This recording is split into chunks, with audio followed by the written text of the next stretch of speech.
What is going on, Jaguars fans? Hey, welcome back into the fan cave. I wish I had better news. This was a somber week for me. I really had a lot of hope going into this game that this was going to be a blowout game, and it was. It was just a blowout for the Houston Texans. The Houston Texans ultimately did beat our Jacksonville Jaguars 37-21 in Houston. And from the get go, it honestly didn't feel like a game. There was a couple moments we felt like we were mounting momentum later in the game to potentially make a comeback, but at the end of the day, we just didn't have it. We didn't come prepared. The Houston Texans by far had a game plan. They executed it perfectly, and the Jacksonville Jaguars looked helpless and lost out there. But on the bright side, Trevor Lawrence showed immense amount of promise.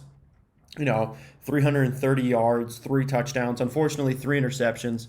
One was just a bad play. It looked like Visca and Trevor weren't on the same page. I believe that was the second interception, and then there was another one where it looked like Trevor should have run, but then ultimately didn't. Ends up sailing the pass and gets it intercepted. Now, 3 touchdowns in garbage time. He had the one laser to DJ Chark, and then throughout the game, he found Marvin Jones in the end zone at the very end of the game. But with that being said, Trevor showed the promise that he can be that elite level quarterback. Last year with Justin Herbert, we saw a lot of, you know, development plays. That's what we're seeing in Trevor right now. Obviously at the end of this year with Trevor getting 17 games underneath his belt, playing very good defenses, I might add, also and even very early in his young career, playing against the Cardinals in Week 3. We're going to see development out of Trevor. That's going to be just fine, in my opinion. I'm not afraid to have Trevor out there. I'm not afraid to see him make mistakes.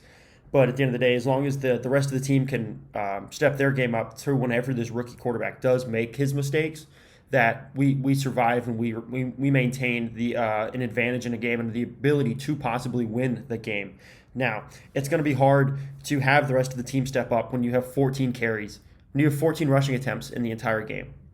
And especially when James Robinson is the second leading rusher on the team with 5 carries. How the hell does James Robinson, someone that had 1,400 yards all-purpose last year in 14 games, touch the ball 5 times against a bad Houston Texans defense?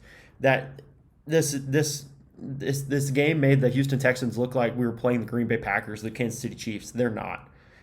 It just as we are who we thought we were. They are who we thought they were.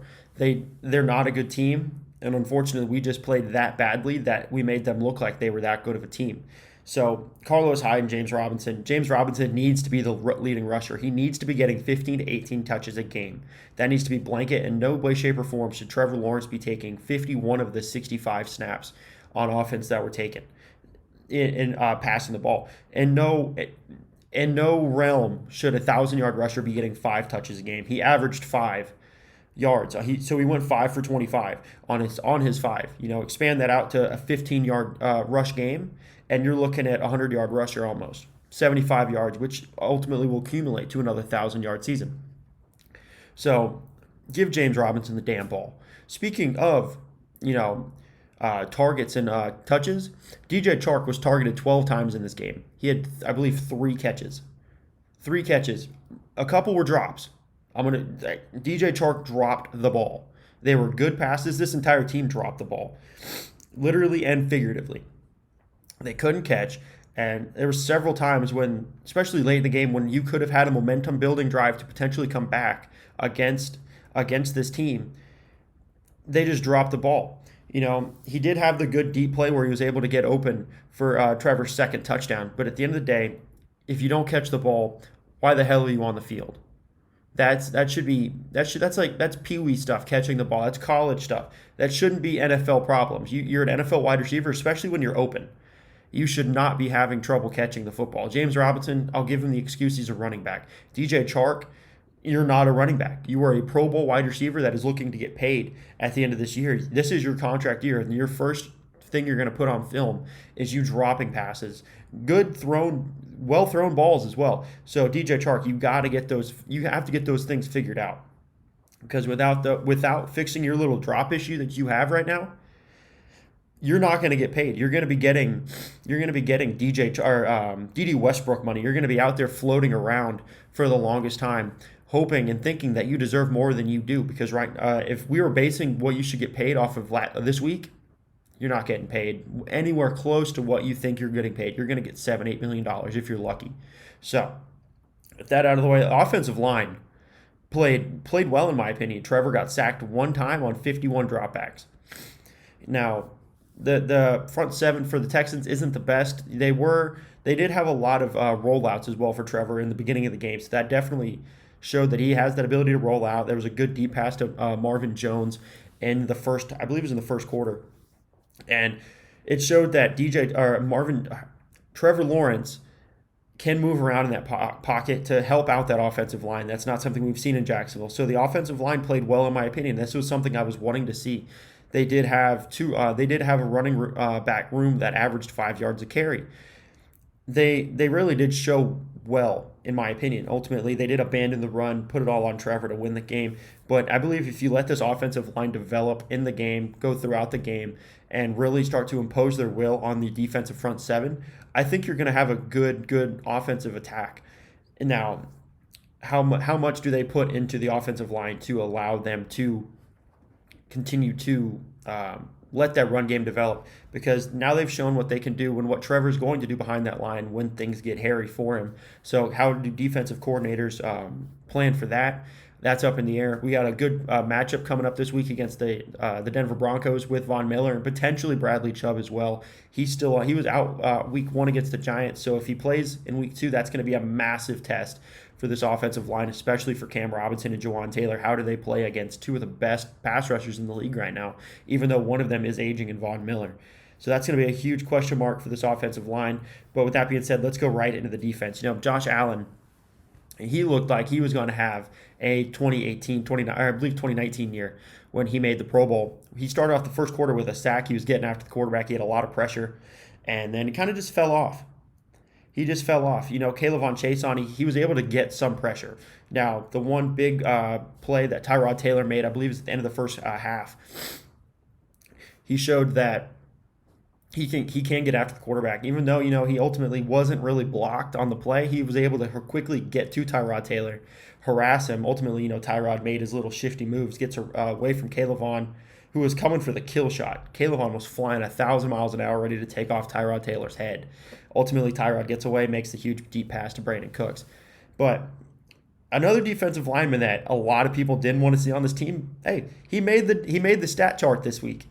That was something I really dinged him on last year, was that he wasn't on. You would look at the box score and the stats for some games, and there would be one glaring first-round pick that you wouldn't see on that list, and that was Taven Bryan. Taven Bryan had 2 tackles, and he had a QB hit. So he was able to get in the backfield. How much of that matters? Being in this 3-4 now, it definitely bodes well for Taven, because he can be that more of a big physical threat, and he doesn't have to rely on closing bigger holes. He's got more helping him to help stop the run. So that bodes well for him to be able to, get a couple tackles here and there, get his name on the stat sheet every week.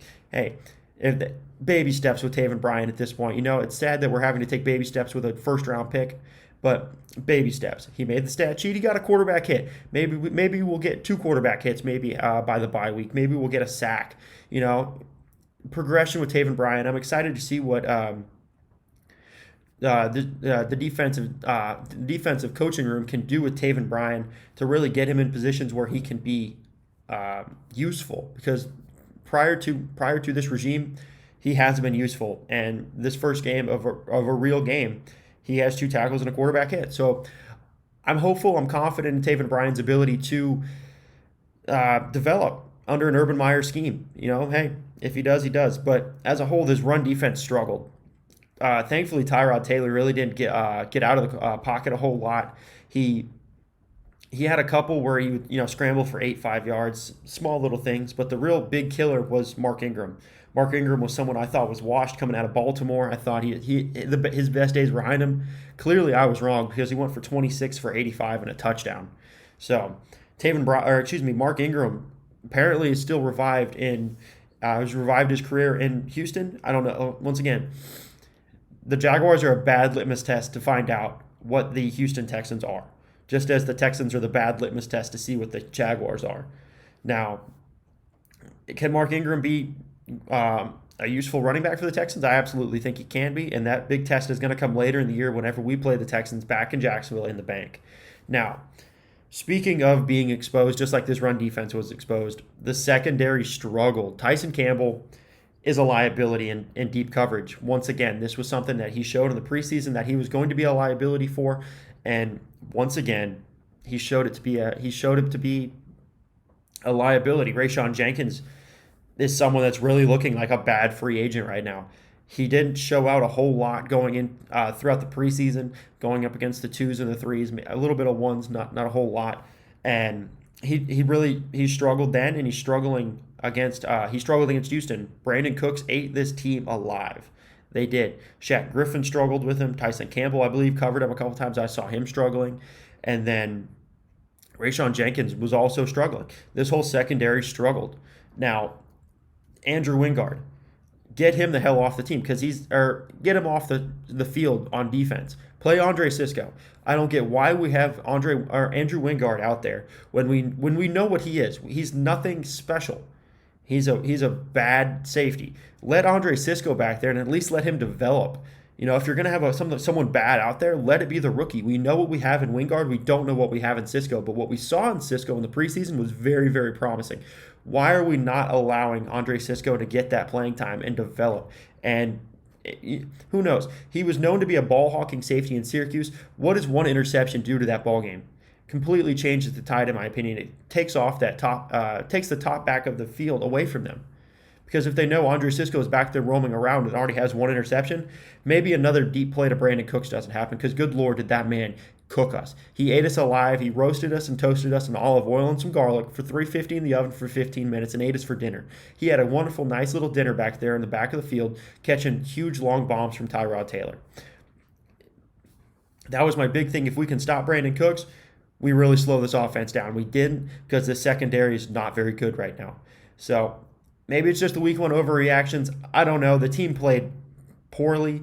At the end of the day, it's hard to say that a quarterback with 3 interceptions played well, and it's hard. It's hard to say that he played well, but he did. I feel like he showed what he needed to show as a developing rookie quarterback in his first ever game in the NFL, playing against real live snaps outside of the preseason. So hopefully we're on to Denver. Well, we're on to Jacksonville to play Denver.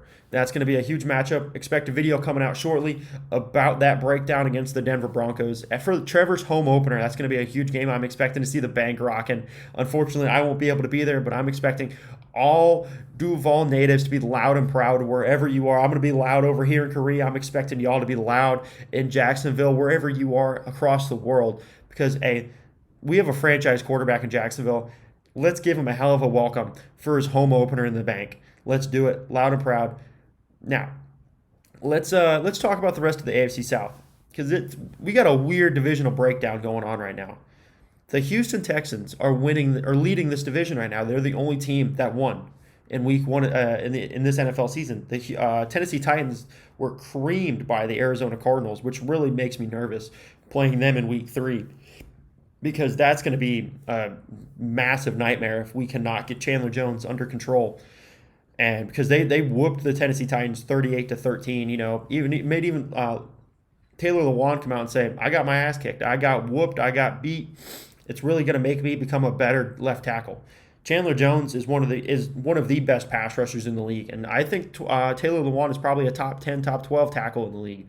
And so I would absolutely say that if Taylor Lewan's getting whooped by Chandler Jones, what is going to happen against Cam Robinson and Jawan Taylor? He's going to have a field day. He's going to set records. He's going to break the Kansas City Chief